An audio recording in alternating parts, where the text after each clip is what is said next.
Here are the top stories for today, August 15, 2019.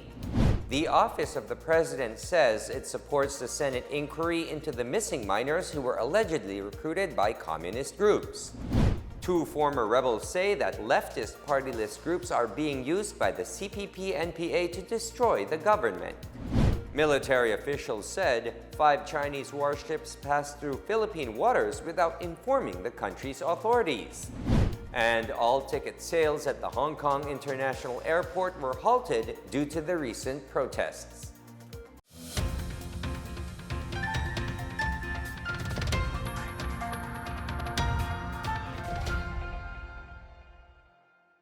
Good day, I'm William Theo. Welcome to the PNA Newsroom. Our top story for today, the Office of the President says it supports the Senate inquiry into the missing minors who were allegedly recruited by communist groups. According to Undersecretary Cervero Catura of the Presidential Human Rights Committee Secretariat, Malacanang is committed to protect the crucial human rights of Filipinos to family life. He says they strongly support the hearing and commend the mothers who stand up against local terrorists who have taken away their children. The official also scored the communist movement, including its front organizations, for losing all moral ascendancy to portray themselves as human rights defenders. Meanwhile, 2 former rebels say that leftist party list groups are being used by CPP-NPA to destroy the government from within. The 2 former rebels testified before the Senate Committee on Public Order and Dangerous Drugs, who set a hearing on the alleged recruitment of minors by leftists. 21-year-old Alem admitted to lawmakers that she joined the League of Filipino Students in 2014 before joining the Kabataang Makabayan. In 2016, she campaigned for the Kabataan Party List group, whose nominee Sara Elago regained her seat at the House of Representatives.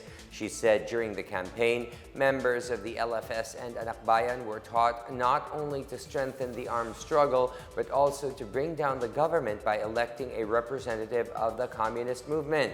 Former rebel Agnes Riano, who joined the activists in the 1980s, also testified that front organizations, including party list groups, act to overthrow the government. The former rebels also told lawmakers how the NPA is using legitimate protest movements such as Manilakbayan to ferry cadres in integration programs across the country. Presidential Peace Advisor Carlito G. Galvez says the successful decommissioning of 40,000 MILF combatants could encourage other armed groups in Mindanao to turn in their weapons and return to the folds of the law. Galvez said they will ensure that the MILF combatants who will undergo the decommissioning process will receive a decent, comprehensive, and sustainable socio-economic package so that other armed groups will also be encouraged to join. He says the main goal of the government is for non-state armed groups to become irrelevant in the country. Under the normalization track, the combatants, their families, and communities will receive a comprehensive socio-economic package, which includes social protection package, sustainable livelihood programs, capacity building trainings, health benefits, and educational assistance. Through these interventions, it is envisioned that the ex-fighters will be able to return to mainstream society, and the 6 government-acknowledged MILF camps and communities will be transformed into peaceful, productive, and resilient communities. Galvez said that based on his informal conversations with representatives of these armed groups, some of them have already expressed their desire to be part of the decommissioning process. DILG Secretary Eduardo Año has earlier called for the reinstatement of the anti-subversion law to deter the recruitment program of leftist groups among the youth. However, others like Senator Ping Lacson rejects the reinstatement of the law, saying it encroaches on the fundamental right to a peaceful assembly. Año says he is standing by the proposal to revive the anti-subversion law, as this would dismantle the urban mass movement in the cities that fuel the armed struggle in the mountains. Anyo said all organizations providing support to the CPP, NPA, NDF must be declared illegal, and mere membership to these organizations should be a criminal act. He cited the continuous active recruitment of some 500 to 1,000 youth annually by legal Communist Front organizations in schools and universities, where some 50 to 100 of them become armed members of the NPA. In response to criticism that there are enough laws available to law enforcement, he replied that the revised penal code and special penal laws only penalize the individual acts of communist terrorist groups, while the revival of the anti-subversion law would declare illegal the mere recruitment or membership to these illegal organizations. He also adds that the Human Security Act is also deficient.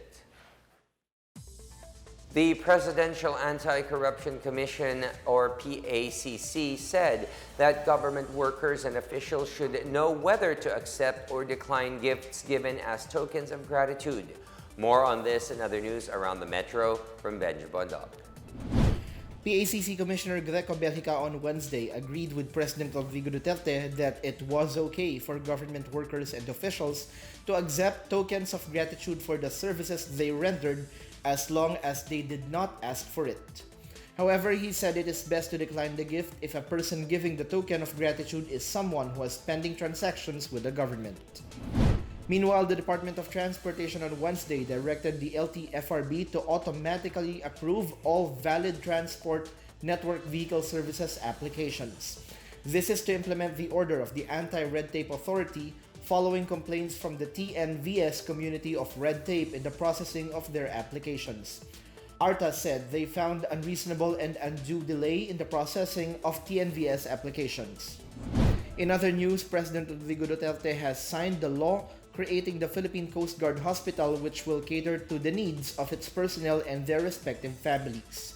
The Philippine Coast Guard expressed its gratitude to the President as they are no longer covered by hospitals under the AFP when they were transferred to the Department of Transportation in 1998.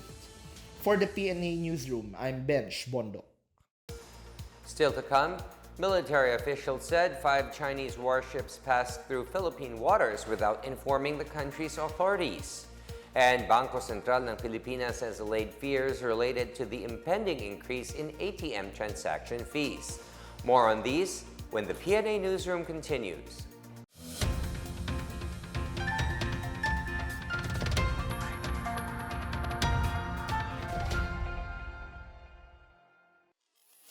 Ito ang Duterte on Duty. Ulat sa ginagawa ng Presidente. July 28, Linggo, Itbayat, Batanes. Isang araw matapos yanigin ng magkakasunod na lindol ay agad rumesponde si Pangulong Rodrigo Roa Duterte at nagsagawa ng aerial inspection sa mga lugar na naapektuhan ng lindol sa Batanes. Sinuri ang naging pinsala at nang makapagbigay agad ng ayuda sa mga apektadong residente. Just make sure that your supply line is working so that nobody gets hungry and the people are assured to supply. July 29, Lunes, Malacanang. Nag-courtesy call sa Pangulo ang mga miyembro ng Vietnam's ruling Communist Party. July 30, Martes, Taguig City. Inilunsad ni Pangulong Duterte ang 911 TESDA program, isang government website kung saan makakapaghanap ng trabaho ang TESDA graduates. Makatutulong din ito sa mga naghahanap ng serbisyo at manggagawa para sa kanilang kumpanya o negosyo. August 1, Huwebes, Pasay City. Dumalo ang Pangulo sa 28th founding anniversary ng Bureau of Fire Protection. I assure you that this administration will continue to pursue programs and other initiatives that will enhance your professional and operational capabilities. August 2, Biyernes, Davao City. Pinangunahan ni Pangulong Duterte ang pinakaunang Mindanao-wide distribution ng Certificate of Land Ownership Awards. Nasa 60,000 agrarian reform beneficiaries mula sa 5 rehiyon sa Mindanao ang nakatanggap ng titulo ng lupa. Ako po si Secretary Martin Andanar at ito ang Duterte on Duty. Abangan sa susunod na linggo ang mga gagawin ng Pangulo.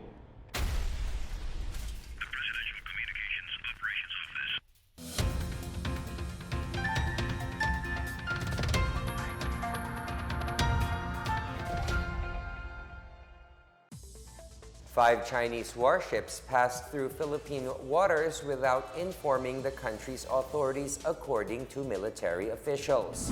West Mincom Commander Cirilito Sobejana said that 2 such warships were seen along the Cebu Strait in Tawi-Tawi in July, while 3 were spotted this month. He said the Western Mindanao Command used its air and naval assets to approach the Chinese warships. While the warships were not perceivably hostile, Sobejana said their movement could also not be considered innocent passage. Defense Secretary Delfin Lorenzana earlier said that the Philippines has always required passing navies to seek diplomatic clearance from the government when they are passing through. He said historically, the world's navies have followed this protocol until now. He now expects the national leadership to engage with their foreign affairs counterparts to address the said issue. Lorenzana revealed last July that Chinese warships passed through Cebu Strait in 4 instances that began early this year without informing the Philippine government. The Bangko Sentral ng Pilipinas has allayed fears related to the impending increase in automated teller machines or ATM transaction fees. BSP Deputy Governor Chuchi Fonanchier said less than 10 banks have submitted applications to change their fee rates after the lifting last month of the moratorium on ATM fees. Those that have applied to reduce their ATM fees were asking for a reduction from the current average of 13 pesos per transaction. To date, the prevailing ATM fees range from 11 to 15 pesos. Banks that have applied for higher fees have been required to justify their request by submitting the necessary documents. Fonanchier also encouraged the banking public to tap other electronic banking options such as InstaPay and PesoNet. President Rodrigo Duterte has signed a law that requires hotels, restaurants, and other establishments to allocate all service charges collected from customers to all covered employees. Republic Act 11360 amends Article 96 of the Labor Code, where management takes 15% of the service charge and the rest for employees.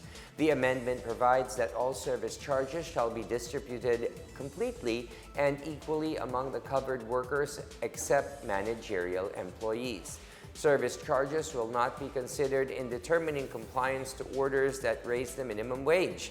A grievance mechanism shall be established to facilitate resolution of any dispute between the management and the employees on the distribution of service charges, it added. The law also does not diminish existing benefits under present laws, company policies, and collective bargaining agreements. All ticket sales at the Hongqiong International Airport were halted on Wednesday amid tightened security measures due to the recent protests. Philippine Airlines said currently all airport access points are manned by the Hong Kong Aviation Security, police, and airline staff. Ground handling agents are assisting the screening process. The ongoing protest inside the airport premises prompted authorities to stop operations at the gateway on Monday and Tuesday. Airlines have been canceling or rescheduling their services going to and out of Hong Kong since last week due to slowdown in airport operations and the flight reduction scheme implemented by authorities. Meantime, those who would like to book flights out of Hong Kong may visit the Philippine Airlines website, call the reservations hotline, or visit the PAL ticketing office in Hong Kong.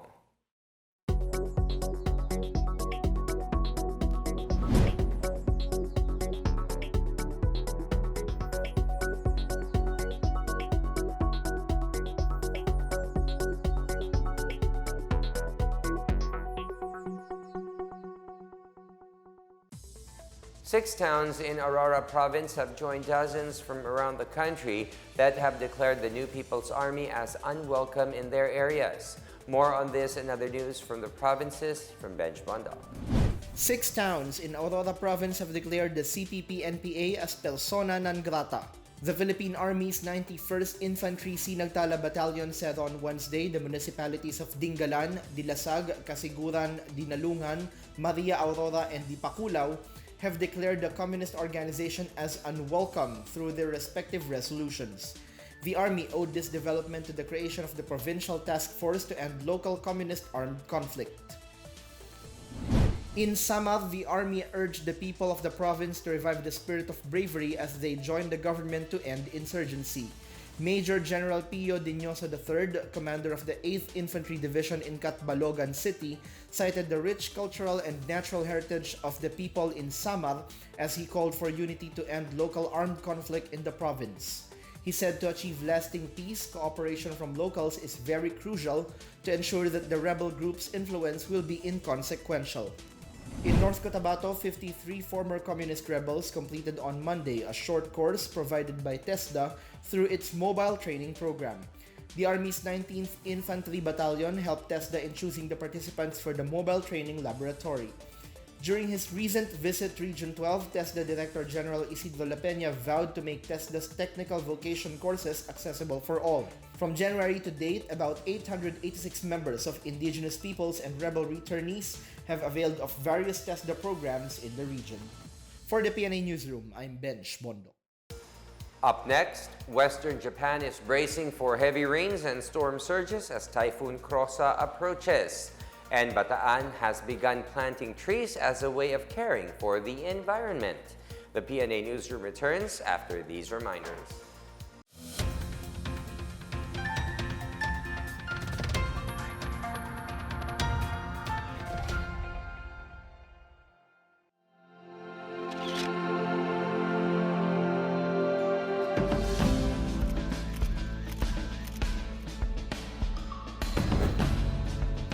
Where artists and concerned environmentalists have joined hands to call attention to a great dilemma of destruction.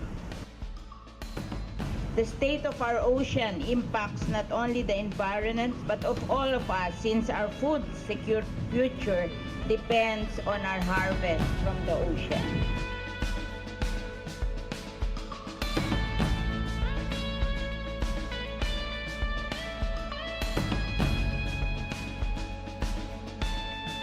Like the artists whose works are on exhibit here, creates win-win approaches in sustainable development.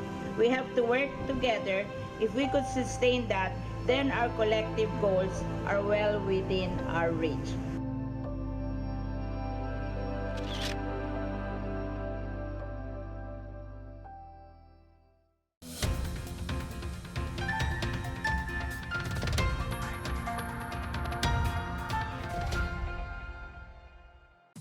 In continued efforts to combat illegal drugs, Pangasinan police underwent random drug testing.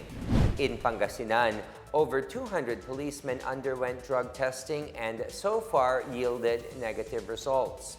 Acting Provincial Police Director Redrico Maranan said all personnel, including officials, undergo drug testing as part of the PNP's internal cleansing. In Bulacan, a drug pusher was killed while 16 other suspects were arrested in a series of buy-bust operations. Suspect Marvin Villarino, who was included in the PDEA PNP Unified Watch List, was killed in an operation in Barangay Anyatam, San Ildefonso on Wednesday morning. Recovered were sachets of suspected shabu and one unlicensed firearm. 16 other drug suspects were arrested in Marilao, Balagtas, and San Jose del Monte. In Cebu, authorities burned nearly 14.3 million pesos worth of marijuana plants uprooted in Danao City on Tuesday. 6 suspected farmers and distributors were arrested. Danao City Mayor Ramon Durano III led the ceremonial burning of thousands of uprooted cannabis plants, seedlings, and stalks as he congratulated the joint operatives for this biggest haul. PDEA on Wednesday also led the destruction of some 58 million pesos worth of illegal drugs in Zamboanga City. The destroyed drugs consisted of 49.7 million pesos worth of shabu and 8.6 million pesos worth of marijuana. This is to allay fears of the public that confiscated drugs are being recycled into the streets. Germany, through its International Placement Service, is looking to hire 350 nurses. The Philippine Overseas Employment Agency said the nurses needed in Germany are for intensive care, elderly care, general ward, medical and surgery ward, operating room and urology, orthopedics, and related fields. The deadline for applications is on August 30. Interested nurses should register online at the POEA website. Applicants must have at least 2 years professional experience in hospitals, rehabilitation centers, or care institutions. Qualified applicants will be provided a 2-month German language training by the employer for free starting in November. The employer will pay for the visa and airfare of successful candidates who will have a starting salary of 2,000 euros. The employer will also assist the qualified nurses in finding a suitable accommodation for them in Germany. And in our foreign news, Western Japan is bracing for heavy rains and storm surges as Typhoon Krosa approaches on Thursday. Evacuation advisories have been issued in Kochi as well as in prefectures in Shikoku and Kyushu. A level 4 advisory alert has been issued for more than 270,000 households. This alert level means that residents are advised to quickly evacuate to safer ground. According to the Japan Meteorological Agency, Krosa is moving northward direction and will likely cut a path through western Japan.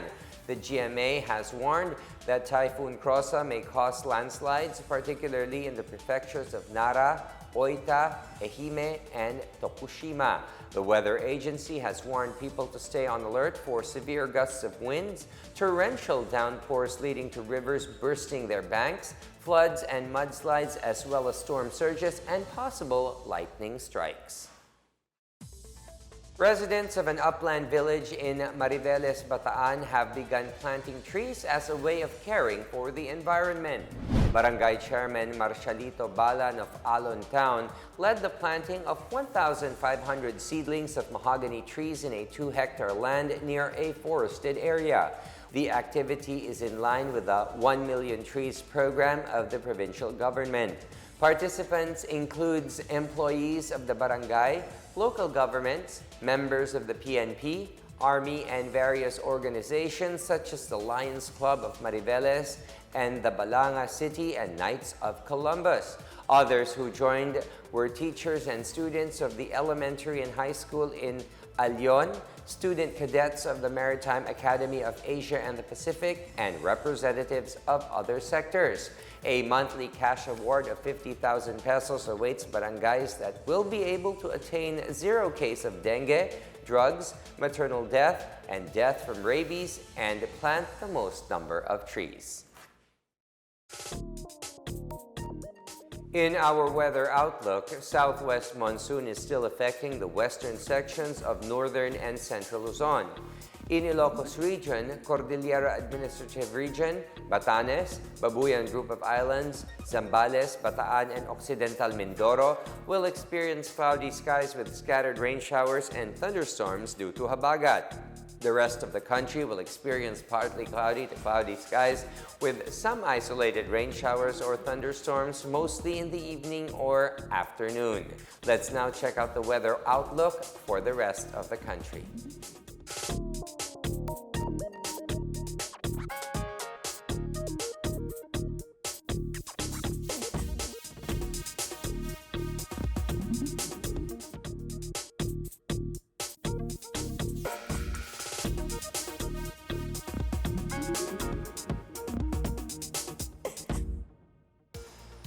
Let's take another look at today's biggest stories. The Office of the President says it supports the Senate inquiry into the missing minors who were allegedly recruited by communist groups. 2 former rebels say that leftist party list groups are being used by the CPP-NPA to destroy the government. Military officials said 5 Chinese warships passed through Philippine waters without informing the country's authorities. And all ticket sales at the Hong Kong International Airport were halted due to the recent protests. Thank you for watching another edition of the PNA Newsroom. To check out these and other stories, visit the PNA website or follow the Philippine News Agency on Facebook and Twitter. For more stories about the government and how it serves the Filipinos, look for these hashtags in all of our social media platforms and websites. And that's your daily dose of the latest news and information that you need to know. From the PNA Newsroom, I am William Theo. Good day.